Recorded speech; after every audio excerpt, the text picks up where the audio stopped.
Buenos días, ya son las 8 de la mañana. Vamos a dar inicio con la sesión académica del día de hoy. El tema es un tema relevante, muchas veces también infradiagnosticado. El tema es trastornos por activación de mastocitos. Quiero agradecer a la doctora Rosa Ivette Guzmán Avilán, mi profesora asesora, por su apoyo en la elaboración de esta sesión. Yo soy el doctor Jesús Eduardo Rosado, residente de segundo año de alergia e inmunología clínica. Bueno, vamos a empezar a definir al protagonista de la sesión del día de hoy, que es el mastocito. El mastocito va a ser una célula que normalmente se va a encontrar en los tejidos conectivos, va a derivar de células mieloides y también tiene la característica principal de que va a poseer numerosos gránulos en su interior y que estos gránulos pueden liberar sustancias como son la histamina y la heparina. En la imagen ustedes pueden ver las características clínicas clásicas de un mastocito, pues es una célula que tiene realmente varios gránulos y que a la superposición con algún otro antígeno o con alguna otra sustancia puede estimularse para que libere las sustancias que contiene en su interior hacia el exterior, un proceso que se llama desgranulación. El mastocito se conoce desde 1800, cuando Paul Ehrlich, a finales de estas décadas, tiene ciertas células y estas toman un color azulado a la presencia de anilina. Y posteriormente él describe también que estas células poseían unos gránulos metacromáticos en su citoplasma que al estímulo también pudieran ser liberados. Bueno, como introducción, los trastornos más bien de activación de mastocitos durante todo el tiempo en el cual se han estudiado han cambiado con respecto a su nomenclatura. Realmente, al menos ahorita podemos dividirlas en dos formas. Una que se conoce como mastocitosis. Esta mastocitosis puede ser de origen cutáneo o incluso también sistémico o con una afectación específica a un órgano o relacionado a una neoplasia. La mastocitosis en sí se va a definir como un espectro de enfermedades que se consideran raras, están bien definidas y se van a asociar también a la expansión clonal del mastocito en la piel, en otros tejidos o en otros órganos. La segunda nomenclatura que también se utiliza es el síndrome de activación de mastocitos. También se puede encontrar en la literatura como síndrome de activación de basófilos. Esta va a ser una condición que también es rara, pero que su característica principal es que va a presentar síntomas agudos y también pueden incluso tener tendencia a la cronicidad y va a depender también de la actividad de la liberación de los mediadores del mastocito. Y esta imagen es muy esquemática y tenemos que tenerla en cuenta porque recordemos que el mastocito se puede activar por muchas vías, pero la más importante o la que nos va a competir en el día de hoy va a ser la vía del receptor de tirosina quinasa, el KIT.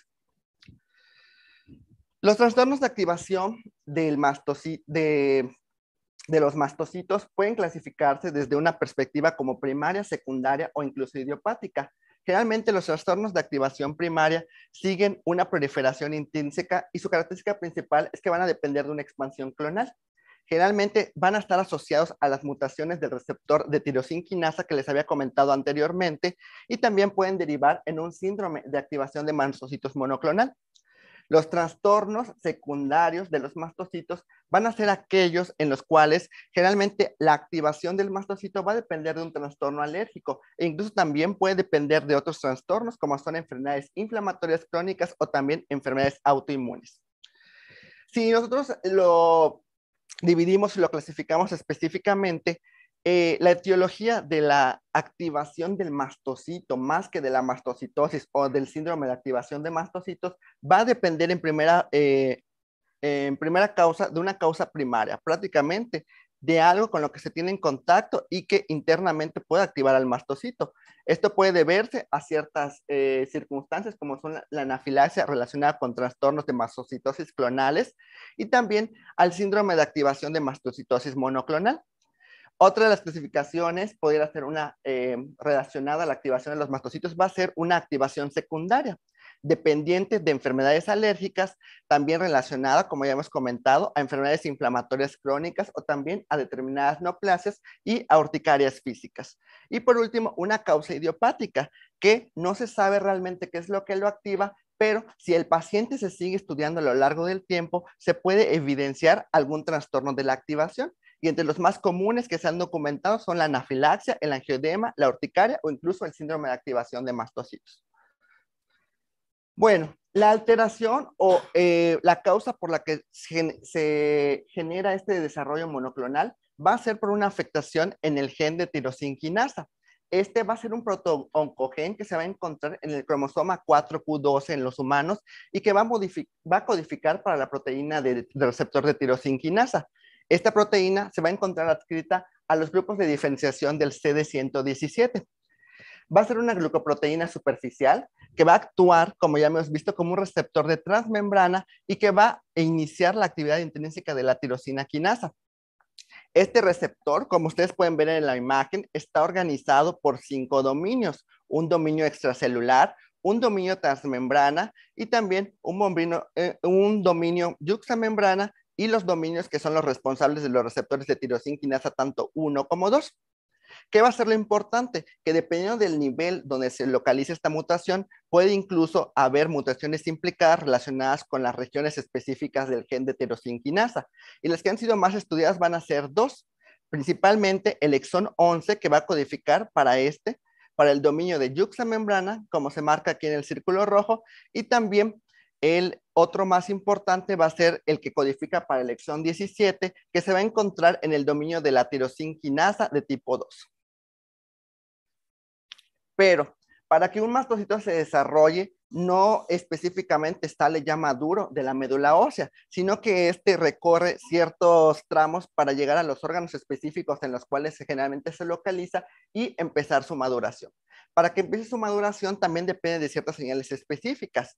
Entonces, ustedes pueden observar que los mastocitos van a ser leucocitos que van a ser derivados de las células CD34 de la médula ósea. Aquí empieza, en la médula ósea pluripotencial, donde empiezan los progenitores de los mastocitos. Estos van a entrar en contacto con la circulación periférica y van a migrar a los tejidos clave o los tejidos diana, como son el tejido conectivo o incluso determinadas mucosas como el intestino. Y de aquí va a depender su diferenciación en base a dos receptores muy importantes, que van a ser los receptores específicos para el factor de células madre y también los receptores específicos del gen KIT para el receptor de tirosinquinasa. Cuando este receptor de tirosinquinasa se ve afectado, entonces esto impide que haya una adecuada diferenciación, alguna adecuada activación o incluso una quimiotaxis adecuada de los mastocitos, y estos empiezan a proliferar de manera exacerbada.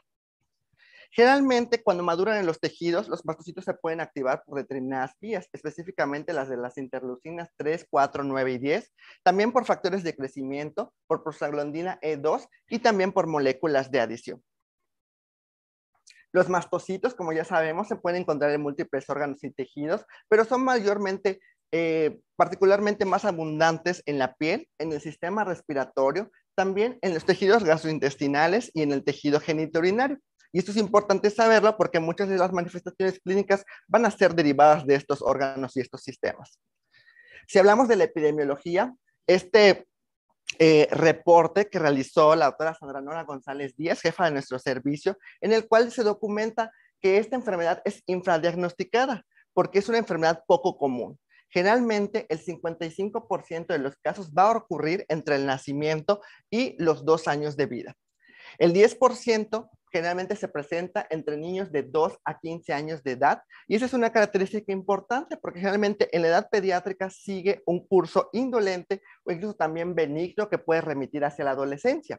Aquí que nos llama mucho la atención que el 35% se va a presentar en mayores de 15 años, y cuando está asociado con alguna neoplasia, muchas veces el pronóstico suele ser un poco infructuoso. Las características principales con respecto a la epidemiología es que al menos en los niños que se manifiestan en el primer año de vida se va a limitar únicamente a lesiones de piel y del tipo urticaria pigmentosa. La mayoría de los pacientes, como les había comentado, cuando tienen un inicio en la infancia, suelen tener un pronóstico bueno y suele haber también un alivio espontáneo cercano a la adolescencia.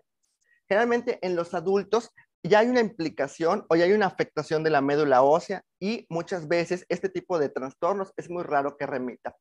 No hay una predisposición por el sexo, afecta de igual forma a hombres y a mujeres, y su prevalencia se estima aproximadamente en 1 por cada 100,000 habitantes.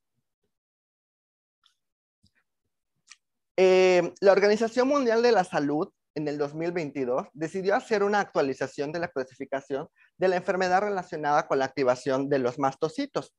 Ellas proponen tres rubros característicos principales y establecer la enfermedad y dividirla dependiendo de dónde se localizan o dónde es donde más afectan este tipo de células. Propone tanto la mastocitosis cutánea, la cual puede dividirse como urticaria pigmentosa o urticaria maculopapular, y esta puede tener características clínicas tanto monomórficas como polimórficas, que también pueden clasificarse dentro de esos mismos subtipos. También establece que cuando hay afectación de órganos diferentes a la piel, se podría considerar una mastocitosis sistémica. Esta mastocitosis sistémica puede dividirse en otros rubros, como son la mastocitosis de la médula ósea, la mastocitosis sistémica indolente, la mastocitosis sistémica de características latentes, también existe la agresiva, otras que vamos a diferenciar asociadas a neoplasias, que pueden ser neoplasias de otras estirpes, o incluso también asociadas a leucemias por la misma activación de los mastocitos. Y un último parámetro que independientemente del lugar donde se encuentre, se considera como sarcoma de mastocitos, que es una acumulación de estas células en órganos específicos y que dependiendo del lugar en el que se encuentre va a ser las manifestaciones clínicas que presente. Vamos a abordar cada una de ellas. La primera y la más importante por ser más benigna y también por ser la más prevalente es la mastocitosis cutánea. De este tipo de enfermedades se va a requerir una confirmación histológica, sobre todo de la infiltración de los mastocitos en la piel, y también hay que documentar la ausencia de la afectación de los mastocitos en algún otro órgano. Y muchas veces poder hacer en alguno de los que ya habíamos mencionado que se encuentren con mayor cantidad de mastocitos o en la médula ósea. Las lesiones cutáneas de la mastocitosis pueden incluir desde la mastocitosis cutánea maculopapular, o la que también se conoce como urticaria pigmentosa. Otra de las clasificaciones es la mastocitosis cutánea difusa, que como ustedes pueden ver, pues son múltiples lesiones maculopapulares en varias partes del cuerpo y en zonas muchas veces equidistantes o alejadas. Y la característica principal de este tipo de enfermedades es que muchas veces está asociada sobre todo al tronco y a las extremidades, y que en la mayoría de los pacientes puede respetar incluso hasta la cara o las manos y las plantas. El mastocitoma localizado en piel es un tipo de mastocitosis cutánea específico. Generalmente es indoloro, pero puede ocasionar ronchas y prurito. Y lo importante aquí es que puede ser incluso único o aislado, o también puede ser difuso con algunas otras manifestaciones clínicas en áreas cercanas. Hay otro tipo de característica principal u otra enfermedad que entra entre los trastornos de la mastocitosis, que al menos estos autores no lo consideran, que se conoce como telangiectasia macularis eruptiva pertans, la cual es una especie de eritema cercano en las áreas de la piel, pero con características también linfoproliferativas, entonces por lo cual no lo consideran como una mastocitosis cutánea propiamente. Dentro de la mastocitosis cutánea, los datos más relevantes o más característicos van a ser que los casos más reportados van a ser en pacientes pediátricos y generalmente son poco o menos frecuentes reportados en los adultos mayores. Generalmente la mastocitosis cutánea difusa va a ser un tipo de enfermedad que tiene una variedad rara, que generalmente se va a presentar en el periodo neonatal y que se va a caracterizar, como ustedes pueden ver en la imagen, con un eritema generalizado y se va a asociar a paquidermia, que es un engrosamiento o un espesamiento de la piel. A este tipo de niños los definen como con piel de elefante, incluso con piel de cuero, por las manifestaciones clínicas que tienen. Y es la forma menos frecuente, pero también es la forma más grave. Y por último, pues lo que les había comentado, el mastocitoma, que suele ser un nódulo hemisférico y firme, y su manifestación cutánea más común es la manifestación cutánea más común que se va a observar, al menos en pacientes menores de 3 meses. Esta tabla me gustó mucho porque hace un resumen de la mastocitosis cutánea. Estos autores evaluaron a una serie de casos de aproximadamente 10 revisiones que incluían un total de 1,076 pacientes, en los cuales establecieron cuáles eran las características clínicas y epidemiológicas de estos pacientes. Al ser una enfermedad rara, 1,076 pacientes representa un número de población considerable. Entonces los dividieron según las clasificaciones, si es una mastocitosis cutánea maculopapular, ya sea pequeña monomórfica o grande polimórfica. Esta, como ya les había comentado, es la mastocitosis más prevalente para este grupo, con un 70% en las series reportadas. La que mayor proporción tuvo es la grande polimórfica y la menor es la del 12%, la pequeña monomórfica. Generalmente esta mastocitosis cutánea se va a presentar en menores de 2 años, la pequeña monomórfica, y generalmente del nacimiento a los 6 meses va a ser de características polimórficas. La duración de la enfermedad varía aproximadamente de 10 a 14 años o incluso menores incluso de 7 a 10 años, pero generalmente tiende a remitir durante la adolescencia y los niveles de triptasa también van a ser diferentes. Generalmente en la mastocitosis maculopapular pequeña monomórfica muy pocas veces se encuentra elevada y va a ser incluso aún más raro en la mastocitosis cutánea grande polimórfica, que prácticamente van a ser en situaciones extraordinarias. Lo que sí llama la atención son las prevalencias de las otras dos manifestaciones de la mastocitosis cutánea, la mastocitosis difusa y el mastocitoma. El mastocitoma ocupa el segundo lugar en prevalencia, se encuentra en niños desde el nacimiento a los 6 meses. Recordemos que es intencionalmente buscado en niños menores de 3 meses con un nódulo firme característico.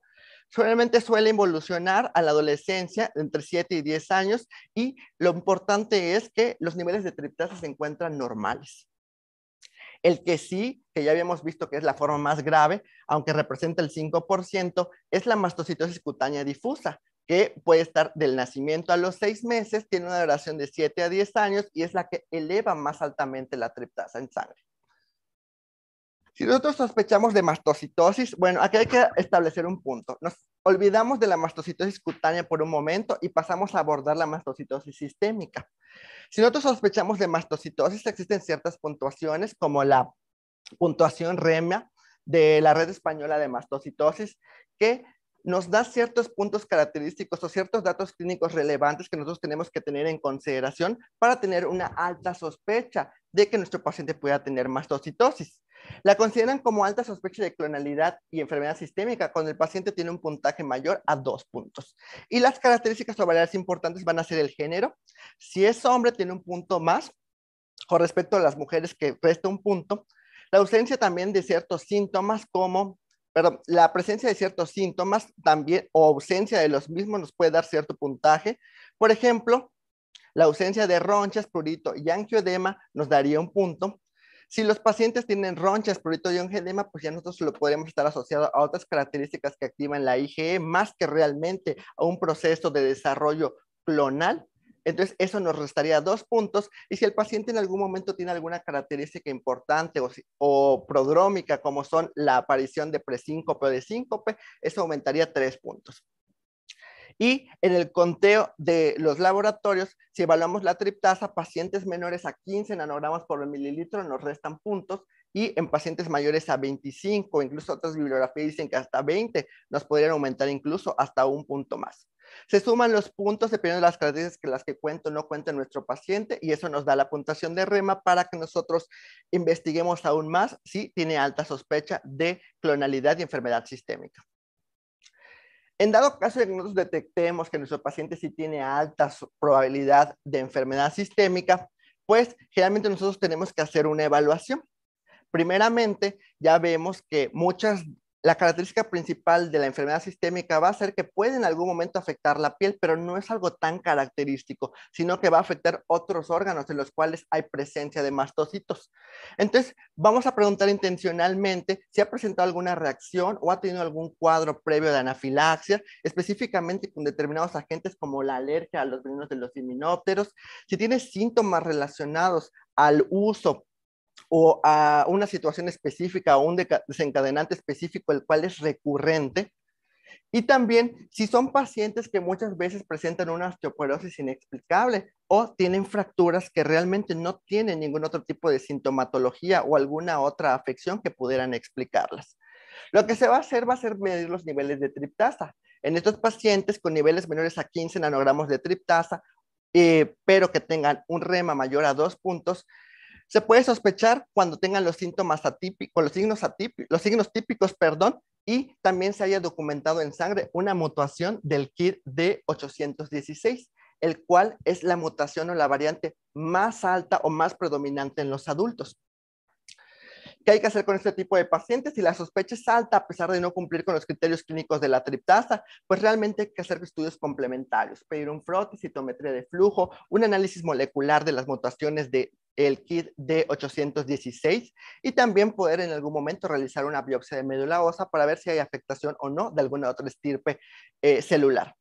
En el caso de los pacientes en los cuales ya el abordaje sea diferente por el nivel de triptasa, tanto en los pacientes que se encuentran en un estado moderado como de 15 a 25 o más de 25, se solicitan los mismos estudios, pero en estos aumentaría más el factor de sospecha. Con respecto a la mastocitosis sistémica, generalmente esta va a requerir de la documentación de la exacerbación de los mastocitos lejos de la piel. Generalmente los órganos que están más involucrados con esta afectación van a ser los órganos gastrointestinales y también los asociados a la médula ósea. De este tipo de situaciones, cuando hay alguna activación de la médula ósea, las mastocitosis sistémicas, tanto indolentes como agresivas, son las que se han asociado más comúnmente. Y también la mayoría de las neoplasias malignas hematológicas se van a asociar con la mastocitosis, sobre todo en características de origen mieloide, con síndromes mielodisplásicos, con leucemia mieloide aguda y también con neoplasias mieloproliferativas. Las manifestaciones clínicas o lo que nosotros tenemos que investigar en un síndrome de activación de mastocitos va a ser sobre todo una respuesta tisular a la activación de los mediadores. Esos mediadores van a ser la triptasa, la histamina, las prostaglandinas, los leucotrienos o determinadas citocinas. Y los síntomas en agudo que pueden ser más frecuentes son los que se desarrollan con respecto a la anafilaxia, pero en los casos en los que la enfermedad se tiende a ser más crónica o a ser más persistente, puede incluso haber datos de subagudizaciones. Generalmente la mayoría de los pacientes con mastocitosis puede llegar a tener una enfermedad indolente de la característica sistémica y con un buen pronóstico. Las manifestaciones clínicas de la activación no clonal pueden presentarse en el paciente como en forma de prurito, de eritema, también puede haber síncope, malestar gástrico, náuseas y vómitos, diarreas, dolores óseos y también síntomas neuropsiquiátricos. Para establecer un mejor criterio de diagnóstico, se han establecido tanto criterios mayores como menores. Y para este tipo de criterios, pues nosotros nos podemos determinar si realmente se trata de una mastocitosis sistémica. Al menos para que nosotros la confirmemos, requerimos de algún criterio mayor y al menos uno menor o tres menores. Entre el criterio mayor, la característica principal va a ser la presencia de infiltrados densos multifocales de mastocitos, que generalmente suelen ser más de 15 mastocitos agregados. Y estos se deben de detectar ya sea en muestras de médula ósea o de otros órganos que sean diferentes a la piel. Los criterios mayores son 4 y se establecen como más del 25% de los mastocitos y que al ser una alteración monoclonal, pues realmente puede ser que los mastocitos no maduren completamente y sean células atípicas. Entonces, esa va a ser una de las características, ya sea de tipo 1 o de tipo 2, y que se pueden encontrar en el frotis o en la médula ósea. Su característica principal es que van a tener forma de uso en forma de infiltrados de mastocitos densos y difusos. Y el criterio B va a ser una activación de las mutaciones o la mutación puntual del KIT del codón del 816. ¿Por qué dice mutaciones? Porque no es la única. En segundo lugar, también se podría encontrar B560 y también pudiera ser una mutación asociada a mastocitosis sistémica. Entonces, esta es la más común en encontrar porque es la más frecuente, pero podemos buscar aún más mutaciones. El criterio C van a ser las mastocitosis en la médula ósea, la sangre u otros órganos extracutáneos que van a expresar determinados antígenos, como van a ser CD2, CD25 y CD30.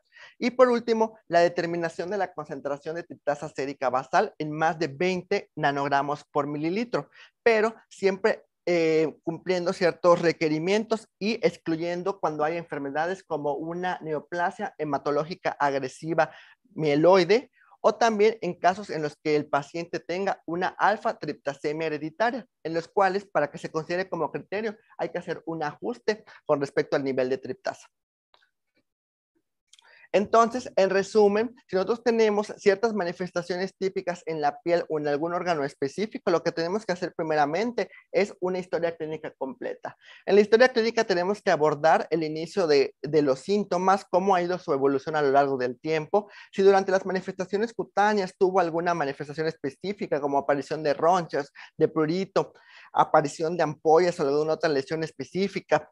Sí, hay manifestaciones gastrointestinales. Recordemos que los órganos diana van a ser síntomas gastrointestinales, la médula ósea, e incluso también síntomas genitourinarios. Y si hay un historial médico o familiar de alguna otra enfermedad relacionada o asociada.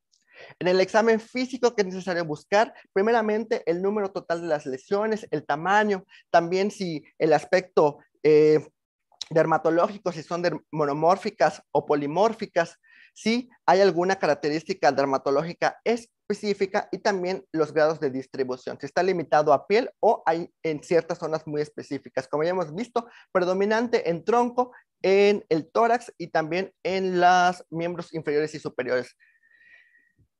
Si nuestro paciente llega a tener manifestaciones graves o tiene una enfermedad extensa, sí es necesario abordarlo desde la perspectiva de tomar niveles de triptasa, pedir un conteo de biometría hemática completa y también un panel hepático junto con la consideración de realizar un ultrasonido abdominal. Esto para ver si en algún momento se documenta hepato y esplenomegalia o también hay presencia de linfoproliferación en los ganglios linfáticos. En el caso de que la triplasa se encuentre elevado, que nosotros documentemos hepatoesplenomegalia en nuestro paciente, pues si no se ha hecho el ultrasonido hay que confirmarlo, pero también habría que abordarlo desde los estudios de mutaciones en sangre periférica, buscando intencionalmente el kit de 816. Si llegara a salir negativo, hay que buscar secuenciación o mutaciones para otro tipo de defectos relacionados también al receptor de tirosina quinasa, como ya les había comentado, B560 es una opción. O también, en el caso de que no se haya hecho o que volviera a salir negativo, pues nosotros tenemos que monitorizar clínicamente a nuestro paciente, hacer conteos de triptasa anuales y en algún momento, pues aún así, no descartar completamente que el paciente tenga una mastocitosis sistémica hasta que no se haya abordado completamente mediante una biopsia de la médula ósea, mediante el análisis de las diferentes mutaciones o mediante la señalización de otros marcadores como son C2 y CD25. En la clasificación, si nosotros sospechamos de una mastocitosis sistémica, pues ya sabemos que las que van a dar características macroscópicas evidentes van a ser el sarcoma mastocítico y también la mastocitosis cutánea. Entonces, nos quedaría únicamente descartar la mastocitosis sistémica. Va a requerir, para que nosotros la podamos clasificar, del conocimiento de ciertos criterios, hallazgos B y hallazgos C. Los hallazgos B se enumeran en esta columna e incluyen también la infiltración de más del 30% de la médula ósea, un nivel de triptasa mayor a 200, también una desmelopoiesis en la cual pues haya un conteo anormal de las células sanguíneas o que también pueda tener organomegalia. Entre los criterios C hay alteraciones sobre todo con organopatías, cuando ya hay un daño a un órgano específico, que también haya alteraciones en la médula ósea. Esto se va a definir como un conteo de neutrófilos menor a 1000, una hemoglobina menor a 10 gramos sobre decilitro y también menos de 100,000 plaquetas. A nivel de las condiciones hepáticas, que nosotros podemos documentar hepatomegalia, puede incluso haber ascitis, puede haber también anormalidades en las pruebas de función hepática y también puede haber incluso otra afectación de visceromegalia, como es la esplenomegalia, alteraciones del del tracto gastrointestinal, como síndromes de mala absorción, diarrea o incluso pérdida de peso secundaria a hipoalbuminemia, y también alteraciones esqueléticas, entre ellas alteraciones o lesiones en los huesos largos, o asociados a osteoporosis o también a fracturas. Entonces, si llegamos a determinar o buscamos intencionalmente una mastocitosis sistémica, dependiendo del nivel de los hallazgos, por ejemplo, en los hallazgos C, si cumple con los hallazgos C, estaríamos ante una mastocitosis sistémica agresiva. Si nosotros consideramos que tiene alguna otra neoplasia de alguna otra línea, entonces Esta, pues como su nombre lo dice, puede estar asociada a alguna neoplasia, pero nosotros, dependiendo de la cantidad de hallazgos que tenga, podemos establecer unos subtipos diferentes. Por ejemplo, que esté asociada a una neoplasia, pero que tenga las características de los hallazgos C, pensaríamos en una neoplasia asociada a una neoplasia agresiva. Si tiene al menos dos criterios B, sería una mastocitosis sistémica latente asociada a una neoplasia. Pero si tiene menos de dos criterios B, sería una mastocitosis sistémica indolente, pero que también está asociada a neoplasia. En el caso de que tenga al menos más del 20% de los mastocitos en frotis, pues ya nos da las características clínicas de una enfermedad de mastocitosis sistémica relacionada a leucemia de mastocitos. Y cuando se encuentran más de dos hallazgos B, consideremos que es una mastocitosis sistémica latente, y menos de dos hallazgos B es una mastocitosis sistémica indolente, la cual es la que tiene mejor pronóstico. Bueno, nosotros podemos determinar múltiples sustancias que pueden activarse a la exposición con el mastocito, y son múltiples las sustancias, pero clínicamente algunas son relevantes y otras no. Entre los mediadores que se activan se encuentra la histamina. Generalmente ya sabemos que la histamina fue por primera vez descubierta hace más de un siglo por Dale y Laudla, y las características fisiológicas más importantes de este tipo de mediador clínico van a ser en la vasodilatación, en la contracción del músculo liso, también en la contracción de ciertas vías respiratorias e intestinales, puede incluso estimular la frecuencia cardíaca y la contractibilidad, y también aumentar la secreción de ácido gástrico. En lo que respecta a la histamina como mediador, generalmente los pacientes con mastocitosis sistémica van a tener niveles elevados de la histamina por la activación misma o la estimulación del mastocito. Generalmente los valores incluso de la histamina pueden mostrar una variación diurna con respecto a su nivel plasmático y suelen ser más altos a primera hora de la mañana. Para la mastocitosis sistémica en general, se considera que la histamina específicamente en sangre no va a ser un mediador o no va a ser un medidor clínico muy específico, pero nos dice que puede ser incluso más sensible al medirla en los metabolitos urinarios. Y también va a ser importante determinar qué metabolito de la histamina se va a medir, porque generalmente del 70 al 80% de la histamina que se libera generalmente es metabolizada. La característica principal, lo que generalmente deberíamos de medirle, son los metabolitos como N-metilhistamina, que posteriormente se va a transformar a ácido N-metillimidazol. Generalmente para la medición del metabolito metilhistamina en orina se mide mediante la cromatografía líquida o también por espectrografía de masas de tándem, y los valores normales podrían variar con respecto a la edad. Generalmente de 120 a 150 desde el nacimiento hasta los 5 años, de 70 hasta 330 de 6 a 16 años y de 30 a 200 en pacientes mayores a 16 años. Pero como dato característico es que si los niveles urinarios se encuentran superiores a 400 miligramos con respecto a los gramos de creatinina, va a corresponder con un alto grado de biopsias de médula ósea positivas para mastocitos atípicos. El segundo mediador más importante va a ser la triptasa. La triptasa generalmente suele estar asociada a los síntomas que se requieren para el diagnóstico, o ser uno de los criterios que se requieren junto con los síntomas para diagnosticar el síndrome de activación de mastocitos.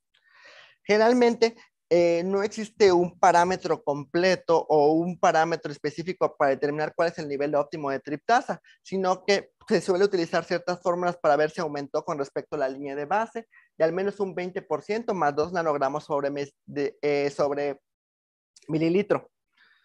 En los adultos normales, la triptasa podría ir desde 1 hasta 15 nanogramos por mililitro y un promedio específico, una media de 5 nanogramos por mililitro, y se pueden considerar elevados en niveles superiores a 11.5 nanogramos mililitros, que en ciertos estudios se ha considerado como una percentila 95. Para los niños también los niveles de triptasa varían. El valor medio en niños aproximadamente sería de 3.3 nanogramos por mililitro, con una desviación de aproximadamente entre 2.38 a 4.3. También hay características principales dentro de la misma edad pediátrica. Por ejemplo, hay una serie de casos que se reportó en los cuales los bebés menores de 3 meses de edad mostraron niveles más altos de triptasa que con respecto a los niños mayores. Estos iban desde 6.2 como media, con una desviación de 3.47. Y se tiene también que aproximadamente a los 9, incluso hasta los 12 meses de edad, los niveles de triptasa pueden incluso disminuir a los que se encuentran descritos en niños mayores, incluso también en los adultos. Pero si nosotros tenemos niveles superiores a 20 nanogramos por mililitro, ese se considera como un criterio menor para diagnosticar la mastocitosis sistémica.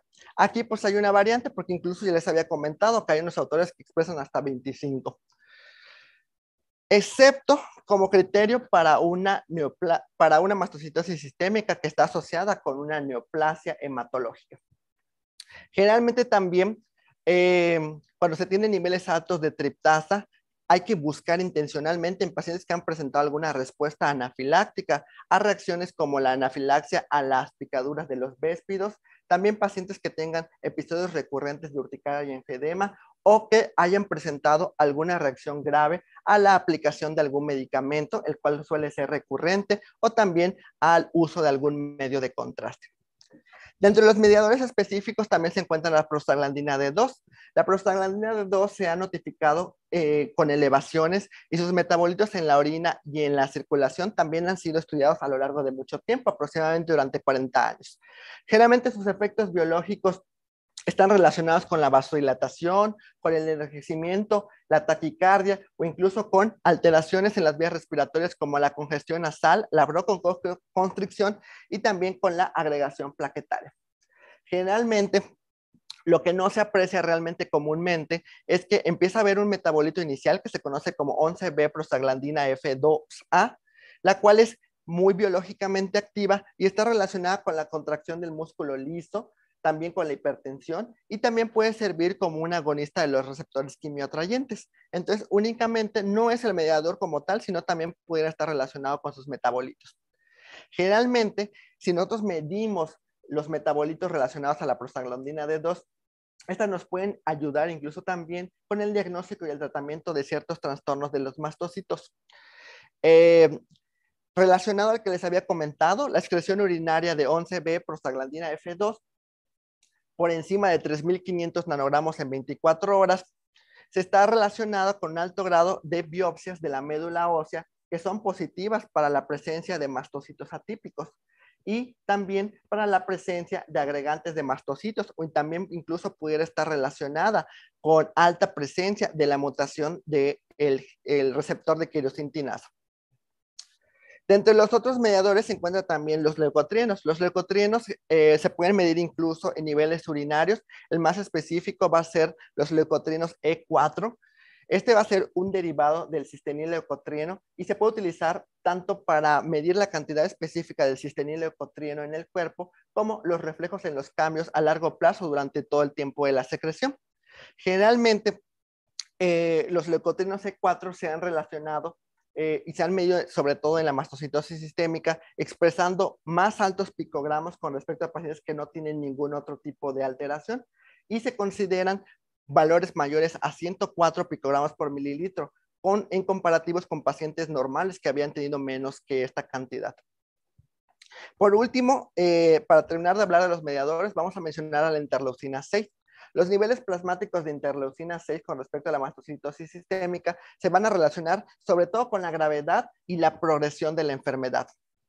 También pudieran estar relacionados a los niveles también de activación de la triptasa, también a la gravedad de los síntomas, a la predisposición o a la afectación por anomalías hematológicas y también a la presencia o no de cuadros de fracturas y osteoporosis. Pacientes que tuvieron enfermedad grave presentaron niveles de interleucina 6 mayores a 2.5 picogramos por mililitro.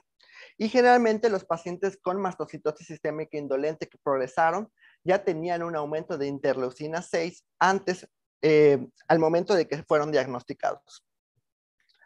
Con respecto al tratamiento de la mastocitosis sistémica, lo importante al hacer el abordaje va a ser primeramente evitar los trastornos de confusión. Al ser una enfermedad heterogénea que puede presentar múltiples manifestaciones en múltiples órganos, puede ser muy fácil confundirnos e incluso subdiagnosticarla.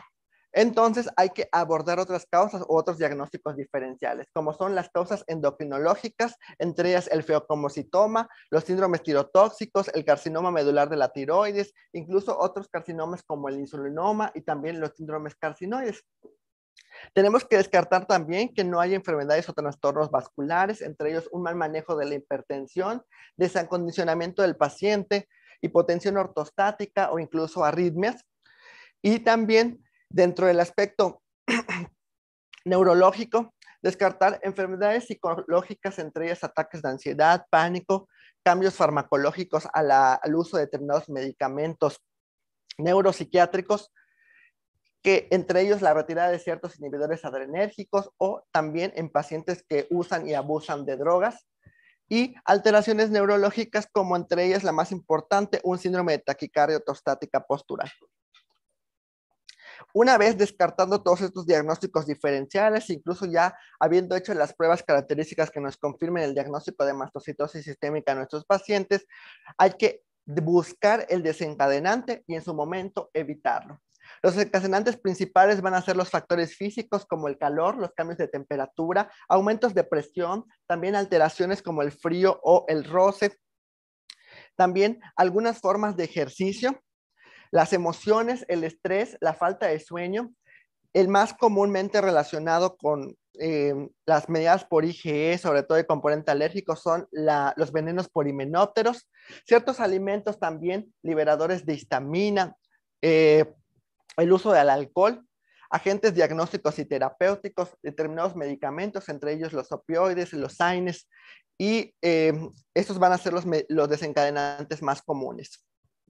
En este tipo de pacientes se tiene que tener determinada atención, sobre todo cuando van a recibir algún tipo de procedimiento quirúrgico, sobre todo si son procedimientos invasivos, en los procedimientos en los cuales se tiene que utilizar algún medio de contraste, cuando van a recibir algún tipo de vacuna o les van a realizar algún procedimiento dental. En estos pacientes se sugiere, muchos autores sugieren premedicarlos antes del proceso y este pudiera realizarse a través de antihistamínicos, antileucotrienos o incluso también con esteroides a dosis bajas que van de 0.5 a 1 miligramo por kilo. Esta premedicación incluso puede utilizarse de forma específica, por ejemplo, en procedimientos que se consideran menores, únicamente utilizar antihistamínicos anti-H2 y en procedimientos mayores hacer una combinación de los medicamentos que previamente ya les había comentado. Como no hay una cura específica para la mastocitosis sistémica, únicamente se trata de tratar los síntomas, que estos pueden llegar incluso a ser persistentes o también pueden ser episódicos. Y todos van a ir enfocados en el órgano que es el más afectado, que ya hemos dicho que puede ser gastrointestinal, dermatológico, ortopédico, cardiorrespiratorio, muscular o psiquiátrico. El tratamiento también puede incluso utilizar ciertos mediadores que pudieran en algún momento influir en decisiones terapéuticas y que sus niveles elevados podrían incluso orientarnos a un control o un descontrol de la enfermedad. Los que ya habíamos comentado anteriormente son la presencia del leucotrieno E4, el 2,3-dinor-11B prostaglandina GF2 y también la histamina. También dentro del seguimiento, pues podrían medirse también los niveles séricos, ya habíamos visto con respecto a un año de diferencia de la triptasa y también durante la producción o la manifestación de los síntomas. Esta es una tabla que muestra cuáles son los tratamientos más oportunos respecto a las características clínicas que tiene cada uno de los pacientes. Y ustedes pueden observar que dependiendo del órgano o sistema que se ve afectado, es la cantidad de medicación que nosotros podemos ofrecer. Por ejemplo, si el órgano afectado es la piel, que se transmite a través de prurito, del flushing, de urticaria, angedema o incluso también de dermografismo, pues podemos ofrecerle al paciente varias opciones de tratamiento con respecto a antihistamínicos, también la aplicación de antileucotrienos, incluso de aspirina, ketotifeno o el cromoglicato sódico. En caso de los pacientes que tuvieran otras manifestaciones, entre ellos gastrointestinales, que la característica principal va a ser un dolor abdominal, la diarrea, incluso calambres, dolores, náuseas o vómito, pudiera estar relacionado a que alcance mejor control con bloqueadores H2, también el cromolin sódico, los inhibidores de la bomba de protones, ciertos bloqueadores de los receptores de leucotrienos o incluso el ketotifeno también. Cada uno abordado desde el nivel de evidencia del principal al que tiene menos nivel de evidencia. Entre los síntomas neuropsiquiátricos, pues prácticamente serían los mismos medicamentos que también nos pudieran ayudar a controlarlos. Los síntomas neuropsiquiátricos que nosotros tenemos o que más nos refieren van a ser dolor de cabeza, falta de concentración, pérdida de memoria, incluso también ansiedad o depresión. Para otras manifestaciones, entre ellas las manifestaciones cardiovasculares, podemos utilizar los mismos medicamentos, los antihistamínicos y los corticosteroides, que son la base o el pilar del tratamiento de la mastocitosis, junto con pacientes que en algún momento hagan anafilaxia, pues tratar directamente la anafilaxia, dependiendo de las dosis de epinefrina, acorde a los rangos de edad pertinentes. Manifestaciones pulmonares van a ser características y se van a tratar como dependiendo de la manifestación específica que tengan. Entre ellos pueden tener sibilancias, pueden tener disnea, también incluso pueden hacer alteraciones en la garganta. Y para su uso podemos utilizar medicamentos como broncodilatadores, esteroides combinados, los mismos antihistamínicos o el uso también de corticosteroides. Y para cada uno de los desencadenantes específicos, pues ya se va a tratar de manera diferente. Específicamente la anafilaxia, abordaríamos desde la perspectiva del manejo correcto y el tratamiento de la anafilaxia. La picadura de himenópteros, ya sabemos que incluso pueden ser candidatos a recibir inmunoterapia o incluso hay otras cortes de estudios que también pudieran considerar el uso de biológicos como el omalizumab. Síntomas nasoculares relacionados a la alergia, controlados con antihistamínicos, con corticosteroides inhalados, y también derivar al especialista indicado cuando nosotros detectemos alguna alteración muy característica o muy puntual, como son la osteoporosis, las fracturas o la osteopenia, y que en su momento estos pacientes puedan recibir suplementos de calcio, suplementos de vitamina D, e incluso también hacerles los estudios pertinentes para medir la densidad, la densitometría ósea. Bueno, dentro de los otros síntomas que se deben de abordar, existen síntomas neuropsiquiátricos asociados sobre todo a la presencia de determinados mediadores, y habría que descartar no solo la activación de estos mediadores, sino también un síndrome cerebral orgánico mixto. Estos síndromes van a estar asociados también a la elevación, sobre todo de determinados metabolitos, específicamente de las prostaglandinas, específicamente la D2, y los síntomas característicos que pueden cursar estos pacientes suelen ser ansiedad, también pueden tener incapacidad para la concentración o también alteraciones de memoria. Estos pacientes deben de tratarse en conjunto con psiquiatría y recibir control con antidepresivos y también con medicamentos ansiolíticos. Y también entender que esta enfermedad suele ser crónica, también puede ser debilitante y también puede tener un impacto en la calidad de vida del paciente, por lo cual es importante también el manejo a través de la terapia. El pronóstico de este tipo de enfermedades para la mastocitosis cutánea y la mastocitosis indolente va a ser excelente. Recordemos que la mastocitosis cutánea remite en los niños generalmente a la adolescencia y la mastocitosis sistémica indolente es la forma más benigna de mastocitosis sistémica. Generalmente, los pacientes que presentan mastocitosis sistémica indolente en los Estados Unidos tienen la misma calidad de vida, la esperanza de vida, perdón, que la población en general. Y el pronóstico pobre va a ser para los pacientes que presenten mastocitosis sistémica agresiva y específicamente en los pacientes en los que desarrollan una neoplasia ya en determinadas edades más avanzadas de la vida. Los factores pronósticos que tenemos que tener en cuenta van a ser que esta enfermedad suele ser más agresiva cuando se diagnostica a edades más avanzadas, sobre todo en adultos mayores. La esplenomegalia y la fosfatasa alcalina elevada van a ser un predictivo de mal pronóstico, tanto en la mastocitosis sistémica avanzada como en la mastocitosis sistémica indolente. Y también en la mastocitosis sistémica agresiva va a haber presencia no solo de una mutación, como él les había comentado. Si en algún momento llegamos a hacer los estudios genéticos de esa determinada mutación, puede ser que en algún momento haya otras manifestaciones menos frecuentes que también tuviéramos que investigar, sobre todo para decirle al paciente realmente un diagnóstico más seguro, porque esto va a tener un alto impacto en su calidad de vida.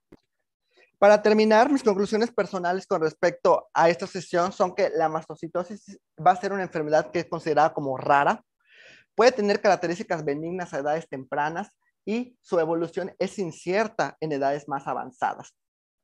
En edades más avanzadas va a estar relacionada más a neoplasias, Generalmente la sospecha de mastocitosis se va a dar en un contexto en la cual puede haber incluso múltiples manifestaciones clínicas. Estas pueden ser incluso heterogéneas, pero los reactantes de fase aguda como la triplasa suelen encontrarse elevados. Pueden tener síntomas característicos clínicos que no son fáciles de explicar por algún otro padecimiento común, una vez que hayamos descartado anafilaxias u otros síndromes neurovegetativos asociados. Y también lo importante va a ser que el conocimiento de las manifestaciones clínicas, del diagnóstico y las opciones también de tratamiento deben ser primordiales para nosotros, para ofrecerle al paciente un diagnóstico oportuno y certero, y también como una pauta que mejore también su calidad de vida. Bueno, por mi parte es todo y les agradezco mucho su atención.